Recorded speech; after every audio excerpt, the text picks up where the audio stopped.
The Bird and the Alligator. A little bird emerges from its egg and looks around for its mother.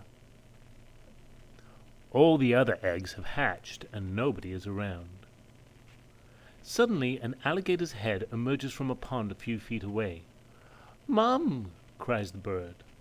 The alligator smiles. "Yes, I am your mother. Come and rest in my mouth with your brothers and sisters."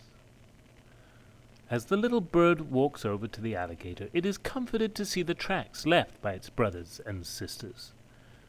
When the bird enters the mouth, the alligator snaps its teeth down and eats it.